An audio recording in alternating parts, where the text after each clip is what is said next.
Estamos com mais uma sabatina do Jornal Hoje, com os candidatos ao Senado nas eleições de 2018. Muito obrigado a você que nos acompanha nas redes sociais, no jornal hoje.com, também aqui no nosso canal no YouTube. O entrevistado nesta edição é o candidato a Senado pelo Progressistas, o PP, Vanderlan Cardoso, que é candidato na chapa liderada pelo candidato ao governo Daniel Vilela, do MDB. Candidato, obrigado pela presença aqui no Hoje, para a entrevista com a gente, com os internautas também. Eu que agradeço a oportunidade de estar aqui falando para você, principalmente sobre projetos que nós temos ali para o Senado Federal, representando aí o nosso estado de Goiás. Para essa entrevista com o Vanderlan Cardoso, comigo, Rubens Salomão, colunista do Jornal Hoje, com o repórter Rafael Oliveira. Vanderlan, primeiro sobre organização de campanha, O senhor foi candidato 2 vezes ao governo de Goiás, sabe o que é liderar uma chapa, liderar um projeto no estado inteiro, numa disputa majoritária. Como é que está sendo a organização agora dessa disputa do senhor ao Senado? Numa candidatura que teve menos tempo do que nas eleições anteriores, o senhor disputou 2 eleições ao governo com 90 dias de campanha na rua, mais a pré-campanha. Agora são 45 dias de campanha, praticamente esses mesmos 45 o senhor tem, porque o senhor foi definido candidato exatamente na convenção. É verdade, mas toda campanha é uma correria. Mesmo você fazendo pré-campanha, você tendo mais tempo, na hora de você colocar a campanha na rua, sempre tem alguns probleminhas que surgem, Mas essa campanha está muito diferente das outras. É uma campanha que está mais... A receptividade, principalmente com relação a nós, está muito boa, há muitos apoios. Então, estou muito satisfeito com o andar até agora da campanha. O eleitor não está distante ainda não, Vanderlan? Muita gente está sentindo isso. Olha, onde a gente tem passado, são poucos os lugares que, às vezes, a gente vê o eleitor um pouco mais distante. Mas, na maioria das vezes, eu não sei se é porque o eleitor ele está olhando muito a questão de projeto e pessoa, e graças a Deus, nós nesses 14, 15 anos que eu tenho aí de vida pública, como político, a gente sempre procurou fazer o dever de casa e dar testemunho em tudo que a gente faz. Então, acho que a receptividade está sendo devido a isso. Bom, e a estrutura? O senhor está com a máquina do MDB alinhada em torno do senhor, o PP também, o Progressistas, é um partido que tem capilaridade pelo interior do Estado. Com que exército o senhor está contando para essa disputa que é majoritária? Mas são todos, O PMDB, lógico, está nos ajudando em muitos lugares, em muitos municípios, onde nós chegamos, a gente tem bastante pessoas para nos receber, para levar em liderança, para estar falando. Eu passei ali 1 ano dentro do PMDB, eu sei o quanto que o PMDB é forte, principalmente no interior do Estado, Mas nós temos outros companheiros de outros partidos, até mesmo em outros projetos que estão nos apoiando. Tem muita gente, por exemplo, que apoia a candidatura da base do governo, que está nos apoiando para o Senado, que apoia também a candidatura do Ronaldo Caiado, que está nos apoiando. Então, essa eleição está um pouco, uma salada, Está bastante aí. Acho que o eleitor está vendo muito a questão pessoa. Está deixando um pouco os partidos de lado e está vendo muito a questão pessoa. E, candidato, como o senhor estava falando que existe essa salada hoje na eleição, é comum, e isso é natural, porque normalmente você vê os partidos se alinhando e pedindo fidelidade partidária, e nessa eleição existe essa especificidade de você ter gente do MDB na campanha do Caiado, você ter gente do Democratas na campanha do PSDB. Como é que o senhor analisa isso? Como é que está essa conversa dentro do próprio partido seu também, do Progressistas? Rafael, os partidos perdem muito, às vezes, essa fidelidade partidária, mas o eleitor não está querendo saber disso, Como eu disse aqui, tenho observado, não só nessa eleição, mas nas últimas que eu participei, o eleitor estava vendo muito essa questão pessoa. Quem que é essa pessoa, qual que é o projeto dele, realmente isso tem dado, onde ele passou, como homem público, se não foi a primeira vez, como é que ele é como empresário, como profissional liberal, ou seja, pessoa. Ele não está olhando essa questão muito, a questão partidária, até mesmo que os partidos, se for escolher por partido qual que é mais que não tem problema, todos eles têm problema, todos eles, mas está olhando mais a pessoa. E acho que é aí que a gente está ganhando um pouco aí nessa questão, aí, principalmente no segundo voto. O senhor está pedindo diretamente o segundo voto? Não, eu peço o primeiro e se realmente tiver algum compromisso com o primeiro, aí sim a gente pede o segundo.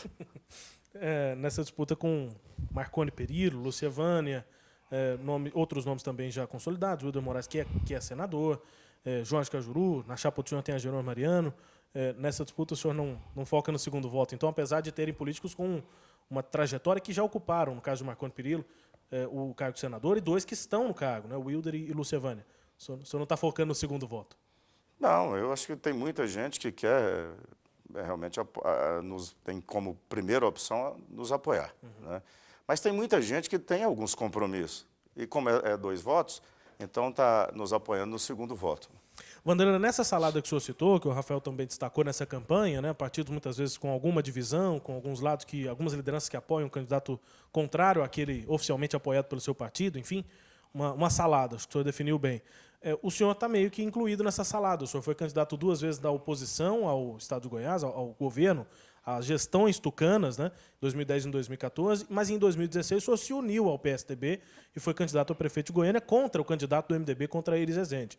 Hoje o senhor está, de novo, em 2018, ao lado do MDB, ao lado da candidatura de oposição, de uma das candidaturas de oposição, que é a de Daniel Vilela. Como é que o senhor explica para o eleitor essa salada, usando o termo que o senhor usou? O senhor estava na oposição, foi para a base, ou pelo menos se uniu ao PSDB, e agora na oposição de novo, Vanderlan? Olha, graças a Deus, eu sou um político e sou respeitado pelas posições que a gente toma, política. Né? E o adversário de hoje pode ser um aliado amanhã. Se nós pegarmos, por exemplo, 2010, eu disputei com Elis Rezende Machado, Marconi Perillo, no segundo turno eu fui apoiar Elis Rezende Machado. E em 2014 vim disputar novamente contra ele. Em 2000, ele e o ex-governador Marconi Perillo. Em 2016, candidatei em Goiânia, tive o apoio do PSDB e de grande parte dos partidos da base, que vieram nos apoiar. Certo? Nessas eleições agora, nós somos adversários políticos, né? No caso do PSDB, mas não inimigos políticos. Né? Eu sempre Isso não fica confuso para o eleitor, Vanderlan? Não, é como eu disse, e se você for observar, o eleitor está vendo o quê? É projeto e ações. Né? Vamos pegar por base, por exemplo, 2014, em que Ronaldo Caiado saiu candidato ao Senado e foi pegar apoio de quem? Do PMDB, no qual ele combateu quantos anos? Né? E teve o apoio do PMDB e foi eleito com o apoio do PMDB. Certo? Então, acho que o eleitor estava sabendo separar muito bem isso aí e entendendo o momento também.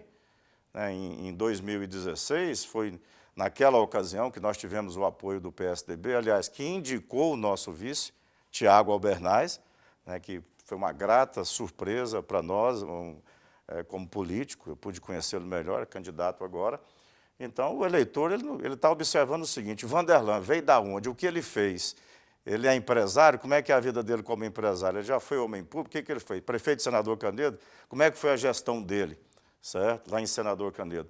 E por eu não procurar também, Rubens, de estar indo para uma eleição e com mágoa, simplesmente colocando defeito em tudo e falando de tudo e contra todos, eu acho que o eleitor observa muito isso também. Eu sou de projetos. Estou num projeto agora, ao lado de Daniel Vilela, apoio Daniel Vilela, porque eu acho que ele é o melhor projeto hoje para Goiás. Daniel Vilela. Estou com ele, estou firme com ele e sou candidato ao Senado na chapa e encabeçado por ele. Candidato, o senhor é um político mais municipalista, pelo que eu já percebi, já estudei um pouco da sua história. Mas o senhor teve um atraso na sua campanha, como a gente estava conversando um pouco antes da entrevista, que foi a tardia decisão do PP sobre a quem apoiar e quem seria candidato. Como é que vai ser sua campanha daqui para frente? Como é que o senhor vai tratar a questão dos municípios? Quantos municípios o senhor já visitou? Como é que vai ser a estrada? Como é que vai ser a corrida? Bom, é importante que você perguntou, Rafael. Eu sou tido como um candidato municipalista porque eu fui prefeito e fui presidente da Associação de Prefeitos.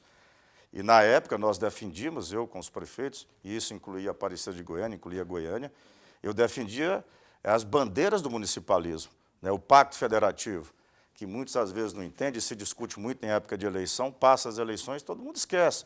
O problema está no município, mas o prefeito tem que resolver o problema de saúde, de educação, infraestrutura, geração de emprego e renda, certo? Segurança, que hoje o prefeito, o município quiser ter uma segurança, ele tem que investir na segurança, senão vai ficar como a maioria dos municípios brasileiros. Né? Então, eu defendo que tenha verba específica, como é da saúde, da educação, para a segurança, que os municípios sejam repassados direto para os municípios, para que os municípios façam a segurança. Se eu tirei ali em Senador Canedo, que o apelido era Senador Faz Medo, eu tive que investir. Nós tínhamos condições para isso. Mas a maioria dos municípios não tem. Eu Aí o defendo que prefeito pode seja. fazer o quê? É construir uma delegacia? Não, o prefeito ele vai fazer, de acordo com o que ele quiser para o município, o tamanho do município, a sua própria segurança, que pode ser investimento maciço na guarda municipal, serviço de inteligências, patrulha rural. É uma série de ações que pode ser feitas se o prefeito tiver recursos, inclusive investimento no banco de horas da Polícia Militar e na Polícia Civil, como nós fizemos no município de Senador Canedo. Defendo também, certo, que haja essa melhor distribuição. Nós temos que pegar por base, isso foi muito discutido à época, em que, vamos pegar aqui, por exemplo, alguns países da Europa, em que chega-se até 73% dos recursos dos impostos fica no município. É o município que gera, porque o problema está no município, gente. Então, nós temos que ter mais condições para o município. No Brasil, é em torno de 16,5%. Vanderlan, o senhor foi candidato ao governo 2 vezes e uma vez a prefeito de Goiânia, né? Antes o senhor tinha sido, claro, prefeito de Senador Canedo. Ou seja, uma carreira política no âmbito do executivo, seja nos mandatos que o senhor ocupou ou nos mandatos que o senhor buscou. O que o senhor o que o senhor propõe no Senado? O senhor citou aqui a trajetória que o senhor tem pelo municipalismo, mas e lá no Senado? O que o senhor pretende fazer? No Senado, veja bem, a princípio, desde que terminou a eleição em Goiânia, o projeto era me candidatar a deputado federal, certo? Porque eu queria ali no Congresso Nacional fazer a diferença, como eu fiz onde eu passei, fazer a diferença. Chegar, falar, olha, aqui eu vou defender isso porque eu sou independente, certo? Eu quero levantar essas bandeiras aqui, do Pacto Federativo, a questão que nós temos aí com relação ao trabalhador, do FGTS, quando se deposita 8% para o trabalhador, isso é salário dele, mas é o governo que vai reger os juros que paga sobre aquilo, e quando ele vai sacar, dá essa independência para o trabalhador, dizer, ó, peraí, se o dinheiro é meu, pelo menos vamos negociar os juros aqui. Por que paga os juros hoje? Rubens, o governo negocia com os bancos juros altíssimos e para o trabalhador não negocia. Então, essas bandeiras eu quero defender no Senado Federal, que também vou defender no Senado Federal, que não seja simplesmente um revisor de leis, entendeu? Então, o que tende a reforma tributária, que eu acho que essa, né, eu vejo muito se falando da reforma de Previdência, mas a verdadeira reforma que nós precisamos, que é essa sim, que acaba com o dinheiro do trabalhador, é a reforma tributária. O que tem que mudar?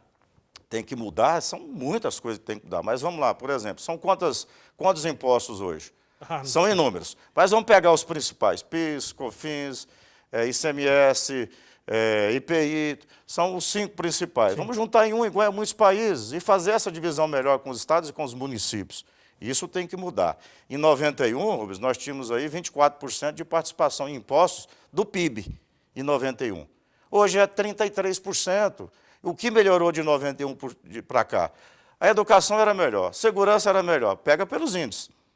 Tudo era melhor do que hoje. Então, carga tributária alta, ela tira dinheiro do trabalhador e faz com que o investidor, aquele que gera emprego e renda, principalmente os estrangeiros, ficam inibidos em estar fazendo investimento. Então, carga tributária não é o problema. A questão de se era melhor em 91, Vanderlan, é questionável, porque tinha muita gente na extrema pobreza no Brasil, que hoje é um cenário que não existe. Não, mas eu estou falando dos índices que nós temos. Entendi. De criminalidade. Mas o acesso também aos serviços. Né? Então, de criminalidade. Então, se você pega aí com esses 33% que é hoje, é altíssimo, é uma das cargas tributárias mais altas do país. E eu posso dizer para você com conhecimento de causa, porque eu comecei lá embaixo, sei o que é trabalhar, levantar cedo, trabalhar, o que um pai de família, que é o que meus pais passavam, com poder aquisitivo muito baixo, certo? Tinha que fazer para dar condições de criar seus filhos. E o imposto de renda? Certo? O imposto de renda da mesma forma. Vamos pegar aí pelo que os Estados Unidos fez agora. O país que estava esses dias aí com problemas sérios, imposto de renda nos Estados Unidos, 35%. O presidente atual dos Estados Unidos baixou para 21% com o compromisso de que as empresas ampliem seu parque e gerem mais emprego e renda e melhorem o salário dos trabalhadores. Olha o que está acontecendo nos Estados Unidos. Esse ano deve crescer quase 4% ao ano. Né? Então, nós temos que pegar por base onde está dando certo. Onde está dando certo é quem está investindo em educação, está investindo em geração de emprego e renda, ciência e tecnologia. Não sei se vocês viram ontem no Fantástico que a China está fazendo, investimento maciço em ciência e tecnologia e qualificação profissional. Nós precisamos mudar isso no país, porque, Rubens, a população, aquela que trabalha, que levanta cedo, trabalha, e quem gera emprego nesse país e paga imposto, não aguenta mais para manter aí tantos privilégios que o nosso país está tendo, para uma tão pouca categoria, uma categoria tão pequena. Mandando rapidinho o questionamento do Rafael. Candidato, uma última pergunta para o senhor da minha parte. Também, eu já conversei com o senhor em uma outra oportunidade, o senhor também havia falado sobre a insegurança jurídica no país. Uma empresa vem, se instala, recebe um benefício, do dia para a noite o governo vem dar uma canetada e retira tudo aquilo. Como é que o senhor ainda continua analisando isso? Como senador, o que pode ser feito para trazer esse ambiente favorável para as empresas se instalarem e para o desenvolvimento econômico? Aí é um trabalho político que tem que ser feito com os partidos